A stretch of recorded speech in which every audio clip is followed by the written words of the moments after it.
Hi viewers, welcome to dial sports. మరి mega tournament లో ఒక mega clash, India versus Pakistan match ఈ Sunday జరగబోతుంది. మరి ఇండియా పాకిస్తాన్ మ్యాచ్ అనగానే ఒక వరల్డ్ వైడ్ గా ఒక క్రేజ్ ఉంటుంది. మదర్ ఆఫ్ ఆల్ బ్యాటిల్స్ గా చెప్తుంటారు. సో ఈ మ్యాచ్ లో ఎవరు ఫేవరెట్, ఎవరికి విజయ అవకాశాలు ఉన్నాయి? సో పాకిస్తాన్ ఖచ్చితంగా డూ ఆర్ డై సిచ్యువేషన్ లో ఉంది. Team India at the same time team India ఈ మ్యాచ్ గెలిస్తే సెమీస్ కు దాదాపుగా చేరినట్టే. సో ఎట్లా ఉండబోతుంది ఈ మ్యాచ్? ఈ క్లాష్ ఆఫ్ ది టైటన్స్ గా, మదర్ ఆఫ్ ఆల్ బ్యాటిల్స్ గా చెప్తుంటాం. సో ఈ మ్యాచ్ కి సంబంధించి మనతో మాట్లాడడానికి ప్రముఖ sports analyst, cricket commentator C Venkatesh garu Zoom ద్వారా అందుబాటులో ఉన్నారు. వెంకటేష్ గారు, హాయ్ నరేష్. హాయ్ అండి. సో ఎట్లా ఉండబోతుంది India versus Pakistan match Sunday? Definite గా మీరు చెప్పినట్టుగా మదర్ ఆఫ్ ఆల్ బ్యాటిల్స్ అందరూ ఈ మ్యాచ్ కోసం చూస్తారు. ఇండియాలో కానీ పాకిస్తాన్లో కానీ ఈ మ్యాచ్ చూడని వాళ్ళంటూ చాలా తక్కువ మంది కనిపిస్తారు. సో డెఫినెట్ గా everybody will be glued to the టీవీలకు అతుక్కుపోయి ఉంటారు సండే రోజున. అందుకే ఈ మ్యాచ్ యూజువల్గా హాలిడేస్ రోజునే పెడతారు. సో డెఫినెట్ గా ఎక్సైటింగ్ గా ఉంటుంది. అలాగే ఆ ప్రెషర్ ఆ టెన్షన్ కూడా ఉంటుంది. Not for the week hearts అని కూడా మనం ఎప్పుడు చెప్తుంటాం కదా. ఓకే, అయితే టీమిండియా ఫస్ట్ మ్యాచ్ లో బంగ్లాదేశ్ మీద గెలిచి సో ఒక ఘనంగా టోర్నమెంట్ టైటిల్ వేటనైతే ప్రారంభించింది. సో ఇండియా పాకిస్తాన్ మ్యాచ్ అనగానే ఒక విధంగా హోరీ పోరు ఎక్స్పెక్ట్ చేస్తున్నారు ఫ్యాన్స్. అయితే ఇక్కడ మనకి టీమిండియానే ఫేవరెట్ గా చెప్తున్నారు ఈసారి, ప్రస్తుత బలాబలాల ఫామ్ ప్రకారం చూసుకుంటే. మీరేమంటారు? డెఫినెట్గా ఇండియా ఏ రకంగా చూసుకున్నా బ్యాటింగ్లో కానీ బౌలింగ్లో ఈవెన్ ఫీల్డింగ్లో ఫార్ సుపీరియర్ టు పాకిస్తాన్. అయితే ఏంటంటే ఈ టెన్షన్ ఒకటి ఉంటుంది. తర్వాత దుబాయ్లో అక్కడ పిచ్ ఎలా బిహేవ్ చేస్తుందో ఎవరికి తెలియదు. డ్యూ ఫ్యాక్టర్ ఏమైనా ఉంటుందా, టాస్ ఏమైనా కీలకం అవుతుందా, ఇలాంటివన్నీ. ఎందుకంటే మనం బంగ్లాదేశ్ జరిగిన మ్యాచ్లో కూడా చూసాం.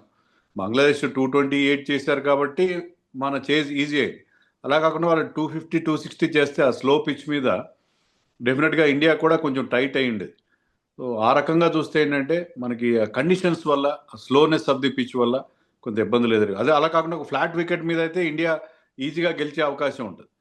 బట్ ఇలాంటి కొంచెం డిఫికల్ట్ ట్రాక్ మీద టాస్ కూడా చాలా కీలకమైన రోల్ ప్లే చేస్తుంది. అదర్వైజ్ చూస్తే ఏంటంటే బౌలింగ్లో కానీ బ్యాటింగ్లో కానీ ఏ విధంగా చూసుకున్నా ఇండియా చాలా చాలా సుపీరియర్ ఉంది. మీరు బౌలింగ్లో చూడండి, ఇండియాకి 6 వండర్ఫుల్ బౌలింగ్ ఆప్షన్స్ ఉన్నాయి.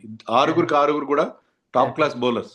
వెరాజ్ పాకిస్తాన్ 4 బౌలర్స్తో వెళ్తున్నారు. వాళ్ళు 2 పార్ట్ టైమర్స్తో ఆ 5th బౌలర్ కోటాని ఫిల్ చేస్తారు.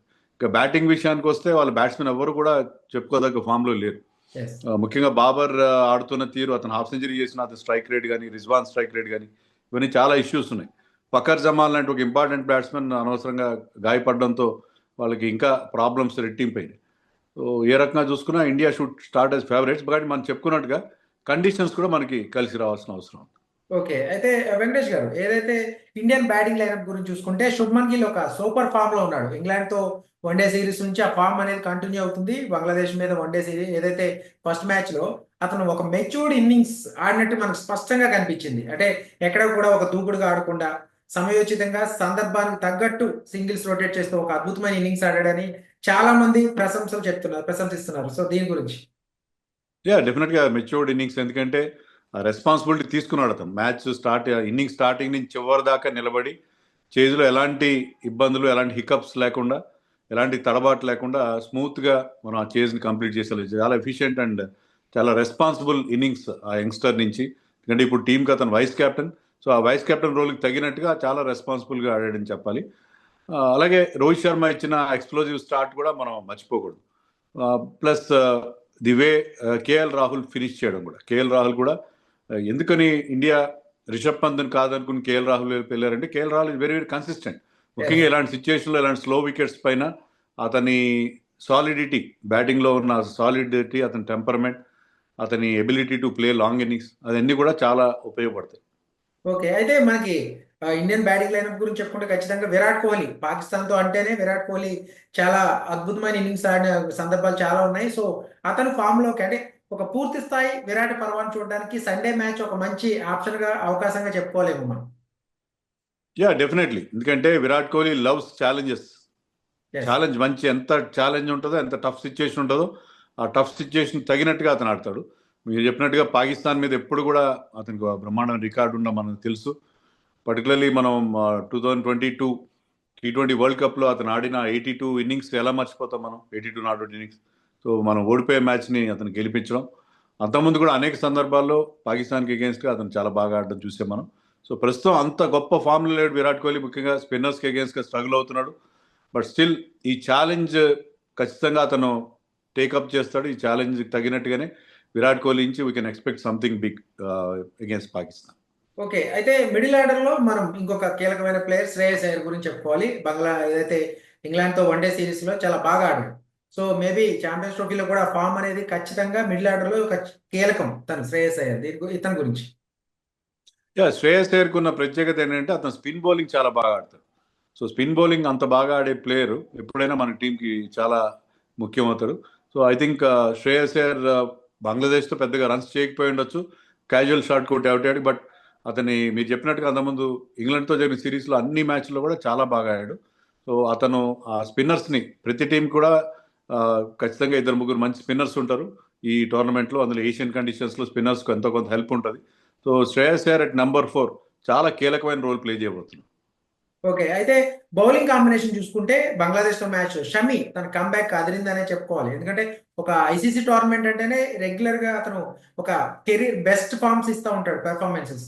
సో రీసెంట్ గా 2023 వన్డే వరల్డ్ కప్ లో కూడా మనం చూసాం is the leading wicket taker. So Pakistan తో మ్యాచ్ లో షమి ఖచ్చితంగా ఒక సీనియర్ పేసర్ గా అతని అనుభవం ఖచ్చితంగా టీమిండియాకి అడ్వాంటేజ్ అవుతుంది అనుకోవచ్చు.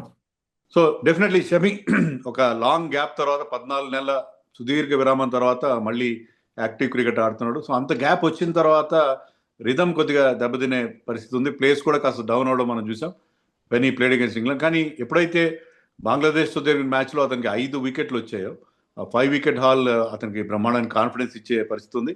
షమి ఎప్పుడు కూడా ఐసీసీ టోర్నమెంట్స్లో బ్రహ్మాండంగా పర్ఫామ్ చేస్తాడు. సో ఈసారి కూడా అతను మనకు ఒక మెయిన్ బౌలర్ అవుతాడు. బుమ్రా లేని లోటుని కంప్లీట్గా ఎవరు తీర్చలేరు. కానీ షమి ఇప్పుడున్న ఫామ్, అతనికి లభించిన మంచి స్టార్ట్, అది మనకి చాలా కాన్ఫిడెన్స్ ఇచ్చే అవకాశం ఉంది. వెంకటేష్ గారు, అయితే హర్షిత్ రాణా, హర్షదీప్ సింగ్ లో మనకి బౌలింగ్ సెకండ్ పేసర్ గా ఎవరు బెస్ట్ అనుకోవాలి? ఎందుకంటే గంభీర్ హర్షిత్ రాణాని బాగా ఎంకరేజ్ చేస్తున్నాడు. కానీ హర్షదీప్ సింగ్ ని, సిరాజ్ ని పక్కన పెట్టి హర్షదీప్ సింగ్ తీసుకోవడానికి ప్రధాన కారణం ఏంటంటే కొత్త బంతితో పాటు పాత బంతితోనూ బౌలింగ్ బాగా చేస్తాడనేది. మరి పాకిస్తాన్ తో మ్యాచ్ లో మరి ఆ స్ట్రాటజీకి వెళ్తారా, లేకపోతే రాణాని కంటిన్యూ చేస్తారా? ఈ పాయింట్లో మళ్ళీ మార్క్ చేస్తారని అనుకోను నేను. ఎందుకంటే ఒక మ్యాచ్లో అండ్ సెకండ్ థింగ్ ఏంటంటే హర్షిత్ రాణా బాగా బౌలింగ్ చేశాడు, 3 వికెట్లు తీశాడు. అతని దగ్గర మంచి స్లోయర్ వన్ కూడా ఉంది. మంచి ఎక్స్ట్రా పేస్తో పాటు 140+ బౌలింగ్ చేసే వేగంతో పాటు మంచి స్లోయర్ వన్ కూడా ఉంది. ఆ స్లోయర్ వన్ కూడా చాలా ఎఫెక్టివ్గా యూజ్ చేస్తాడు. బహుశా ఆ కారణంగానే స్లో వికెట్స్ మీద అతను బెటర్గా ఉంటాడని చెప్పి గౌతమ్ గంభీర్ భావించి ఉండొచ్చు. మామూలుగా ఏంటంటే గౌతమ్ గంభీర్ మామూలుగా మనం ఒక 11 అనుకుంటాం, కానీ గంభీర్ థింకింగ్ డిఫరెంట్గా ఉంటుంది. సో అందుకే హర్షిత్ రాణా సడన్గా తెర మీదకి వచ్చాడు. But he has done well. అతనికి వచ్చిన అవకాశం బాగా ఉపయోగించుకున్నాడు, చక్కగా పర్ఫామ్ చేశాడు. కాబట్టి I think Harshit Rana will continue. పాకిస్తాన్తో ప్రెషర్ ఉంటుంది. హర్షదీప్ అయితే అతనికి కాస్త ఎక్స్పీరియన్స్ ఉంది. But is playing his first ICC tournament. But still I think he will do well. Okay. అయితే స్పిన్ కాంబినేషన్ ఎట్లా ఉండబోతుంది అనుకున్నారు? ఎందుకంటే జడేజా, అక్షర్ పటేల్ ఖచ్చితంగా ఫైనల్ లెవెల్లో ఉంటారు. కానీ Kuldeep Yadav wicket less last question వినపడలేదు. క్వశ్చన్ ఏం పడలేదు సార్. సో సో వెంకటేష్ గారు, అయితే స్పిన్ కాంబినేషన్ ఎట్లా ఉండబోతుంది అనుకుంటున్నారు? ఏదైతే రవీంద్ర జడేజా, అక్షర్ పటేల్ ఖచ్చితంగా ఉంటారు. మరి కుల్దీప్ యాదవ్ లాస్ట్ మ్యాచ్ లో వికెట్ తీయలేకపోయాడు. సో వరుణ్ చక్రవర్తిని ఏమన్నా మళ్ళీ తీసుకునే అవకాశం ఉందా అతని ప్లేస్ లో? యా, మనం చూసాం మిడిల్ ఓవర్స్ లో మన స్పిన్నర్స్ వికెట్స్ తీయలేకపోయారు. 35 for 5 దగ్గర నుంచి ఒక 150+ పార్ట్నర్షిప్ చూసాం. అయితే మన స్పిన్నర్స్ ఫెయిల్ అయ్యారని నేను అనుకోను. ఎందుకంటే అక్షర్ పటేల్ స్టార్టింగ్ లో 2 వికెట్లు వెంటనే తీశాడు. రోహిత్ కనుక క్యాచ్ పట్టిన హ్యాట్రిక్ కూడా వచ్చిండేది. ఈవెన్ జడేజా అండ్ కుల్దీప్ కూడా బాగా బౌలింగ్ చేశారు. వాళ్ళు బాగా బౌలింగ్ చేశారు కాబట్టి బంగ్లాదేశ్ ఒక పెద్ద స్కోర్ చేయకుండా 228 మాత్రమే చేయగలిగింది. వాళ్ళు ఎక్కువ రిస్క్ తీసుకోలేదు, స్పిన్నర్స్ జాగ్రత్తగా ఆడుకున్నారు. వికెట్స్ ఇవ్వకపోయినప్పటికీ కుల్దీప్ బౌలింగ్ లో ఒక క్యాచ్ కూడా డ్రాప్ అయింది. కుల్దీప్ బుక్లీస్ ని పికప్ చేయడంలో వాళ్ళు ఇబ్బంది పడ్డారు కూడా. సో అంత మాత్రాన ఫస్ట్ మనం వికెట్లు తీయలేదు మిడిల్ ఓవర్స్ లో అని చెప్పి కాంబినేషన్ మారుతుంది అని అనుకోను. చాలా ఐడియల్ సిచ్యుయేషన్ ఉంటుంది. వరుణ్ చక్రవర్తి, కుల్దీప్ యాదవ్ ఇద్దరు కనుక బౌలింగ్ చేస్తే మిడిల్ ఓవర్స్ లో వికెట్ తీయగలుగుతారు. కానీ మనకి బ్యాటింగ్ లో డెప్త్ కావాలని చెప్పి మనం అది ప్రయారిటీగా ఎంచుకున్నాం. So with Jadeja coming in at number 8 మన బ్యాటింగ్ లో బౌలింగ్ డెప్త్ ఉంటుంది. సో ఇండియా అదే టెంప్లెట్ తో వెళ్తుంది, సేమ్ టీమ్ తో వెళ్తుంది. స్పిన్ కాంబినేషన్ లో కానీ పేస్ విషయంలో కానీ ఎలాంటి మార్పులు ఉండవని చెప్పి మనం ఎక్స్పెక్ట్ చేయొచ్చు. ఓకే. అయితే ఫైనల్ గా పాకిస్తాన్ టీంలో ఇప్పుడు అంటే ఒంటి చేత్తో మ్యాచ్ గెలిపించే ప్లేయర్స్ అయితే పూర్తిగా లేరని చెప్పుకోలేము, కానీ ప్రెజర్ సిచ్యువేషన్ లో ఉన్నారు కదా. మేబీ ఇది మ్యాచ్ ఓడిపోతే they are out of the tournament. So ఎట్లా పెర్ఫామ్ చేసే అవకాశం ఉందంటారు? ఎందుకంటే వాళ్ళు టైటిల్ గెలవకపోయినా ఇండియాని గెలిస్తే చాలు, ఇండియా పై గెలిస్తే చాలు అనేది వాళ్ళకి కూడా ఒక కాన్సెప్ట్ ఉంటుంది. సో మీరేమనుకుంటున్నారు? ఎటువంటి ఫైట్ ఎక్స్పెక్ట్ చేయొచ్చు ఫ్రమ్ పాకిస్తాన్? పాకిస్తాన్ చాలా అన్ప్రెడిక్టబుల్ టీం నరేష్. ఎందుకంటే ఏ రోజు వాళ్ళు ఎలా ఆడతారో వాళ్ళకే తెలియదు. ఎస్. సో మొన్న చాలా పేలవంగా ఆడారు అగేన్స్ట్ న్యూజిలాండ్. కానీ వాళ్ళు on in the match against India వాళ్ళు బ్రహ్మాండంగా పర్ఫామ్ చేయొచ్చు. ఒక ఇన్స్పైర్డ్ బౌలింగ్ స్పెల్ కానీ, ఒక బ్రహ్మాండమైన బ్యాటింగ్ ఇన్నింగ్స్ కానీ ఉండే అవకాశం లేకపోలేదు. సో ఆ టీంలో టాలెంట్ ఉంది, కానీ ఈవెన్ బాబర్ కూడా మొన్న చాలా అతని మీద చాలా విమర్శలు వచ్చినాయి, స్లోగా ఆడాడని చెప్పి. చాలా బట్ స్లోగా ఆడాడు. Babar is world class batsmen. Yes. So వాళ్ళకి ఆ టాలెంట్ ఉంది. డెఫినెట్ గా ఇండియా మీద బెటర్ గా పర్ఫామ్ చేస్తారు, కసిగా పర్ఫామ్ చేస్తారు. But they will be under tremendous pressure. ఎందుకంటే ఆల్రెడీ ఒక మ్యాచ్ ఓడిపోయారు, ఇండియాతో కూడా ఓడిపోతే they will be out of the tournament. వాళ్ళు చాలా సంవత్సరాల తర్వాత, 3 దశాబ్దాల తర్వాత ఒక ఐసీసీ ఈవెంట్ హోస్ట్ చేస్తారు. అలా హోస్ట్ చేస్తూ కనీసం గ్రూప్ స్టేజ్ దాటకపోతే వాళ్ళ దేశంలో వాళ్ళు తలెత్తుకునే పరిస్థితి ఉండదు. So Yes. అంత భయంకరమైన ఒత్తిడి వాళ్ళ మీద ఉండే అవకాశం ఉంది. మరి ఆ ఒత్తిడిని తట్టుకొని ఇండియా లాంటి ఒక స్ట్రాంగ్ టీం మీద ఎలా నెగ్గుకు రాగలనేది చాలా కష్టం. కానీ ఎవరో ఒకళ్ళు ఒక ఇన్స్పైర్డ్ పర్ఫార్మెన్స్ ఇస్తే దాని ఆధారంగా వాళ్ళు ఇండియాకి కాస్త ఫైట్ ఇవ్వచ్చు.